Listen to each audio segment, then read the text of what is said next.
occupation, was now gone.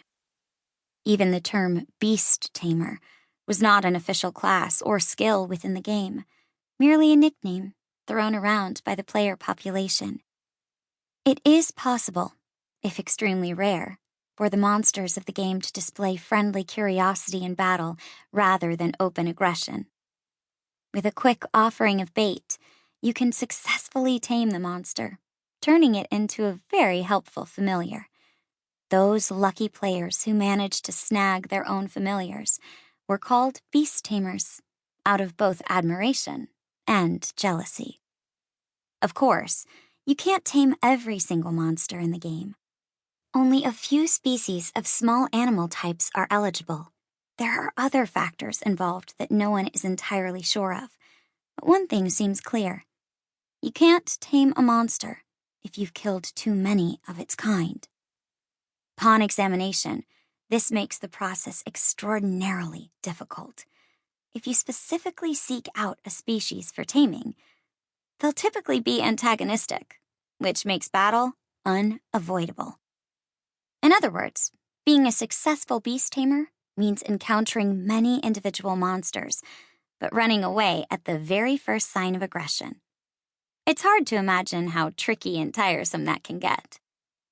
In that sense, Silica was unbelievably lucky. Without any preparation or knowledge of the system, she descended on a random floor, wandered into a forest without a particular reason, and found that the very first monster she happened across was friendly. When she pulled out a bag of nuts she'd bought the previous day and tossed it to the creature, it just so happened to be its favorite food.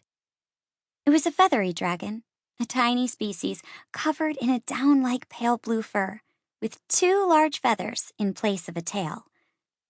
This type of monster was already quite rare. Silica was apparently the first to ever tame one, and she caused quite a stir when she walked back into Freven, her hometown on the 8th floor, with the dragon perched upon her shoulder. Numerous players headed out in search of feathery dragons of their own based on her information, but no reports ever surfaced of another successful taming. Silica named the little dragon Pina, after her cat back in the real world. Familiars were typically not very powerful fighters, and Pina did not stray from the standard, but she did have several other useful abilities. She could search for monsters in the vicinity and heal small amounts of her master's HP, which immediately made hunting dramatically much easier. But most delightful of all to Silica was the warmth and comfort Pina brought to life in Aincrad. The AI routines for familiars were not particularly advanced. They couldn't speak, of course, and only understood about 10 different commands. But the salvation Pina gave to Silica, trapped in the closed world of Sword Art Online, at just age 12, crushed with fear and loneliness, was impossible to put into words. Only with her new partner was Silica ready to begin her adventure, to begin her life itself in SAO. In the years since then, Silica and Pina had both grown in experience. Silica learned to use daggers and even gained some notoriety as a high-level player in the middle floors of Aincrad.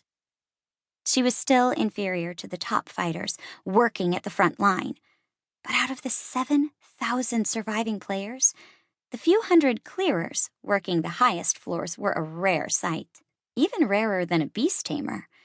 So it came to be that among the crowded middle floors, Silica earned a spot as one of the famed celebrities of the game. Given the major lack of female players and her surprisingly young age, it didn't take long for Silica the Dragon Master to make a legion of fans. It's hard to blame a 13-year-old girl for getting a little carried away, what with the never-ending stream of invitations from parties and guilds hoping to capitalize on her fame. But ultimately, that pride led her to commit a terrible mistake, one that no amount of regret could undo.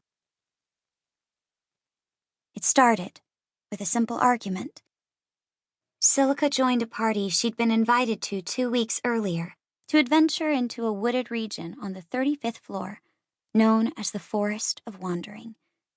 The actual frontier at this point was far